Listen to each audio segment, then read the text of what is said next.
Bom,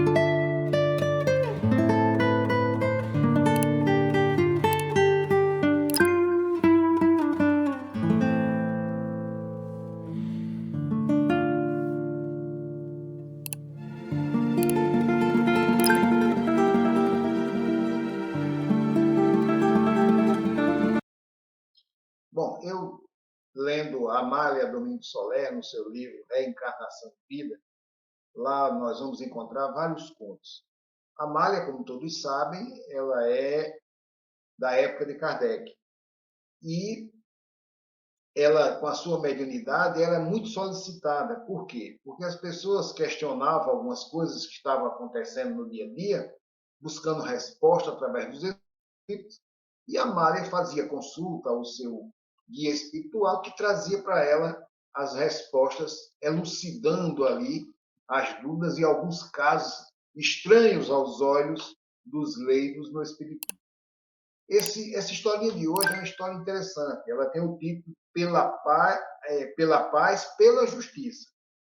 É um relato de uma senhora que encontra uma criança na sua porta e vai cuidar e nota que em poucas horas ela já tinha um amor enorme pela criança. Então, me permito, eu vou ler o texto que fica mais fácil com as palavras de Amália. Então, Amália começa dizendo assim: sim, e isso tem a ver com o processo reencarnatório, né? Que nada é por acaso, que existe sempre uma razão por trás de tudo que acontece no nosso dia a dia. E aí a Mária diz: fazem alguns dias que me escreveu uma senhora espírita dizendo o seguinte: querida Amália, por um ato desumano, muito vulgar, por desgraça em nossa humanidade, colocaram em minhas mãos uma criança recém-nascida, a qual estou criando com mamadeira. Deixaram-na em minha porta em um dia dos mais frios do passado inverno. Emocionada por tão transcendental achado, não tratei de averiguar nada do que espiritualmente se relaciona com ela. Mais tranquila e reflexionando sobre o caso, me induzem a que eu te pergunte, se tiveres a bondade de investigar, por que eu a amo tanto?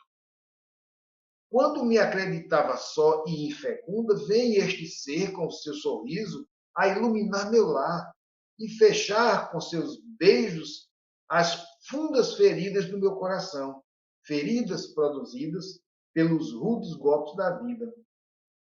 Veio tão atento este menino a pedir-me cuidados e amor que gostaria que um dos clarões do padre Germano, que é o guia espiritual de Amália, me orientasse, sem que me anime saciar pueril curiosidade, mas sim desdobrar meu amor para ele, pois estou disposta a sacrificar-me até conseguir criá-lo e instruí-lo nos consoladores princípios que a ti e a mim nos alentam e nos sustentam na rude batalha da vida. Esta criança é um espírito de prova? Se é, seja bem-vindo. Assim vem purificar seu espírito e o meu. Vem cumprir algum encargo da lei suprema? Bendito seja Deus que me concede esta graça. Se estamos unidos por uma anterior existência e simpatia que o trouxe até o meu agraço, eu serei a mãe mais solícita, pois que meu coração sente imperiosa necessidade de exteriorizar os puros e materiais sentimentos dos quais estão possuídas todas as mulheres, excetuando algumas infelizes das quais se tem de se compadecer. A mãe que separou de seu lado esta criança, privando-a de seu maternal calor, me inspira uma profunda compaixão e respeito, os segredos que a obrigaram a desprender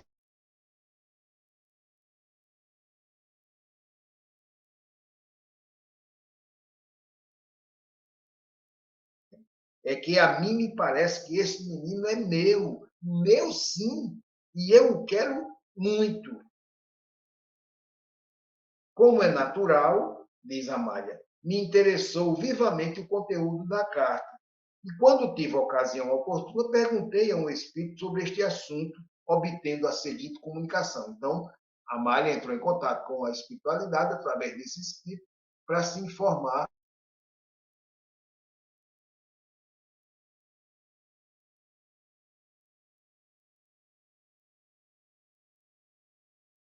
E tu, com a melhor da boa vontade, pergunta-nos, estabelecendo assim a comunicação direta entre os vivos e os mortos, relações que existiram durante toda a eternidade, mas que agora se vulgarizam graças ao progresso realizado em todas as classes sociais, que fizeram perder a preponderância aos iniciados nos mistérios divinos, descendo do seu alto pedestal os grandes sacerdotes que guardavam os seus templos as revelações dos Espíritos, os que sempre se comunicaram com os terrenos, porque é preciso essa relação direta entre os que se creis vivos e os que chamais de mortos. Não é ainda a comunicação ultraterrena o que será como um transcurso dos séculos. É ainda muito defeituosa por ter que se fazer-se várias transmissões, porque às vezes o espírito comunicante transmite a comunicação que lhe é dada por outro espírito. E ao repeti-la ao médium, não se dá conta do que dizem, e já é a terceira transmissão, mas já é algo. Tudo que é grande principia pela união dos átomos, como sucede com o mundo. De igual maneira, a comunicação entre os habitantes da Terra e os moradores do espaço teve seu começo com uma manifestação de pouca importância, ao que parece, com os golpes e movimentos de objetos, ruídos estranhos, luzes móveis que tiveram necessariamente de chamar a atenção dos mais indiferentes, fazendo pensar os homens sensatos que tiveram que fixar-se naqueles fenômenos e dizer: o nada, nada produz. Estes ruídos, estes golpes, estes focos luminosos que brotam em diversos pontos, são efeitos de alguma causa, e de uma causa inteligente. E perguntaram, indagaram, inquiriram até obter o que já tendes.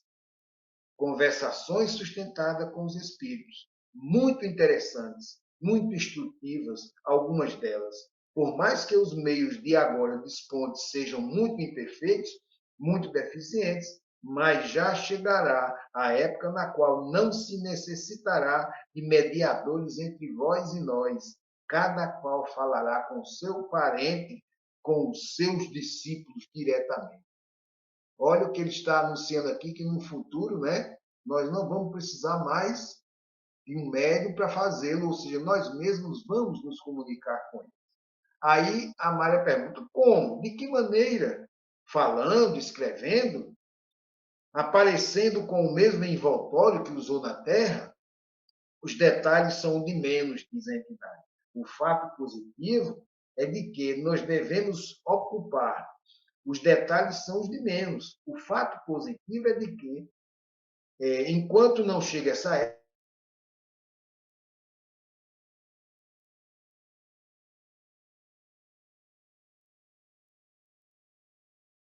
tem uma obra traduzida que ele aparecia um papiro de Flandres, ao contrário.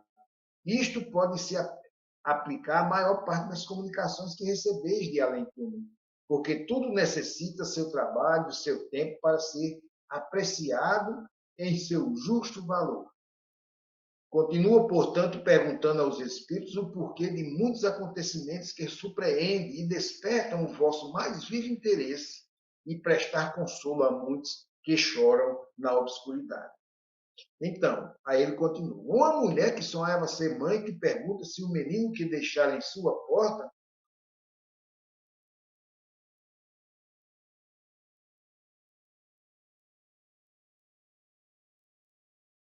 com aquela mulher. E foi carne de sua carne, osso de seus ossos, que na última encarnação pertenceu à nobreza e foi enganada e seduzida por um magnata que não podia dar seu nome porque já o havia dado a outra mulher. Ao saber que ia ser mãe, confiou seu irmão mais velho e este, com pena de seu infortúnio, a levou longe de sua pátria e em um lugarejo escondido entre as montanhas, assistiu-a, pegando o recém-nascido, e fez com que o levassem ao asilo benéfico, atirando em meio às crianças sem mãe. A jovem mãe, por mais que lhe pedisse de joelhos que devolvesse seu filho, ainda que o deixassem abandonado no meio da rua. Chorou inutilmente. Voltou ao seu palácio com o coração em pedaços. Não podia ver uma criança pequenina sem que fosse acometida de horríveis convulsões, e todo o tempo que ela permaneceu na terra, chorou por seu filho e morreu chamando. Quando o espaço soube que vivia e havia sofrido, prometendo-lhe, quando no espaço soube que vivia, encontrou seu filho perdido e esqueceu com suas carícias tudo o que havia sofrido, prometendo-lhe ser seu guia como prêmio de sua constante lembrança. Teria mais tarde nos braços a criança perdida. Este, cumprindo a sua expiação, levava já muitas encarnações, sendo expulso do seio materno. Tinha que ser amado por caridade, por compaixão. Não era digno de sua atual existência e o deixaram abandonado sem nenhuma recomendação. Mas, para ser sua mãe, aquela que, na encarnação anterior, não pôde ser mais do que no tempo de sua gestação. Hoje lhe entregam o filho de ontem para que sua alma possa gozar de inefáveis delícias maternais. Merece ser mãe, por isso recobrou seu filho, porque durante muitos anos o chamou ao seu seio e em suas horas de vigília, em memória, visitou muitos órfãos e amparou inumeráveis desvalidos que recolhia a colheita de sua semeadura de ontem. Que ame a esse orfãozinho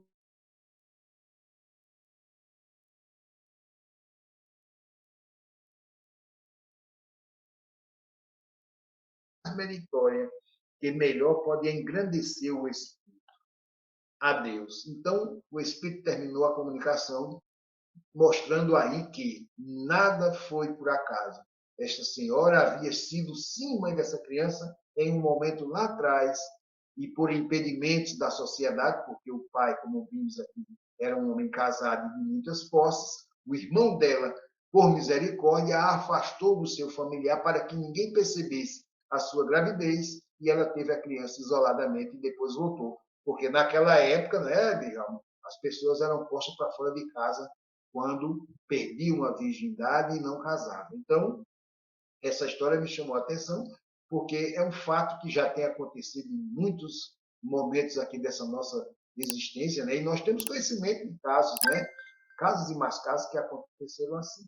Então, eu acho que era essa história que eu tinha para trazer.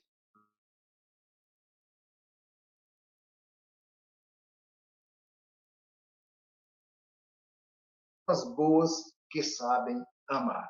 E essa senhora deu uma grande prova disso. Era esse o meu relato da noite de hoje. Muito bem, esse livro de Amália Domingos Sola, né, Reencarnação em Vida, raríssimo, mas quem quiser ter acesso a ele, vai lá no Google, pelo PDF consegue, né? São verdadeiros e verdadeiros casos que mostram uma realidade, um fato corriqueiro que está em nossas existências e que na época de Amália Domingos Sola, e talvez hoje em dia com outros, né, vem esclarecer o real motivo de tudo que aquilo aconteceu, né? Para quem não sabe, como o menino falou aí, a Amália Domingos Sola viveu na época de Kardec, né?